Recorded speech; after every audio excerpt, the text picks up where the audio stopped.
పెళ్లయ్యాక మగవారు ఈ అబద్ధాలు చెప్పే మరో స్త్రీకి దగ్గరవుతారు.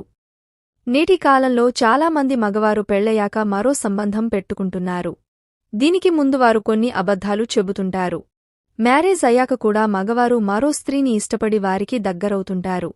ఈ దగ్గరయ్యే క్రమంలో వారు ఎదుటివారికి కొన్ని అబద్ధాలు చెప్పి దగ్గరవుతారు. వీటిని గుర్తించి వారికి దూరంగా ఉంటే అలాంటి రిలేషన్ నుంచి తప్పించుకోవచ్చు.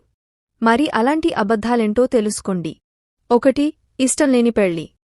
సాధారణంగా పెళ్లి కాదనుకుని మరో స్త్రీని కోరుకునే మగవారు మొదటగా చెప్పే అబద్ధం తమకి ఇష్టంలేని పెళ్లి చేశారని, దీనివల్ల తాము ఆనందంగా ఉండట్లేదని, విడిపోవాలనుకుంటున్నానని చెప్పి వేరే వారికి దగ్గరవుతారు. ఇలాంటివారికి దూరంగా ఉండడం మంచిది. 2. ఒంటరిగా ఉన్నానని. మరో మహిళకి దగ్గరవ్వాలనుకునే మగవారు చెప్పే మరో అబద్ధం. భార్యతో గొడవల కారణంగా విడిపోయి ఒంటరిగా ఉంటున్నానని చెబుతుంటారు. వారు నిజంగానే ఒంటరిగా ఉండొచ్చు. కాని చట్టపరంగా విడిపోలేదేమో. ఇది కనుక్కున్నాకే వారికి దగ్గరవ్వడం మంచిది. 3. భార్య గురించి చెడుగా చెప్పడం.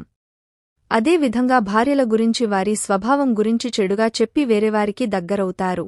భార్య తనని గౌరవించదని, దీని కారణంగా వేరే స్త్రీ తనకి జాలితో దగ్గరవుతుందని కోరుకుంటారు. వారికి మరో స్త్రీని ఎలా ఇంప్రెస్ చేయాలో తెలుసు కాబట్టే ఇలా చేస్తారు. 4. లైంగిక అసంతృప్తి. ఇది మరో స్త్రీతో సంబంధం పెట్టుకునే ప్రతి మగ వ్యక్తి చెప్పే అబద్ధం. తాము భార్యలతో సుఖపడడం లేదని, శృంగార పరంగా వారు ఆనందంగా లేమని, ఈ కారణంగానే వారు మరో వ్యక్తిని కోరుకుంటున్నట్లుగా చెబుతారు. 5. పిల్లలు పుట్టట్లేదని. మరో ముఖ్య అబద్ధం తన భార్యకి లోపం కారణంగా పిల్లలు పుట్టడం లేదని, దాంతో ఇంట్లో గొడవలు అవుతున్నాయని, ప్రశాంత కరువైందని, ఈ కారణంగానే తాము మరో సంబంధం కోసం వెతుకుతున్నానని చెబుతారు. ఇలా అబద్ధాలు చెప్పి మరో స్త్రీకి దగ్గరయ్యే మగవారిని ఎప్పుడు కూడా నమ్మొద్దు.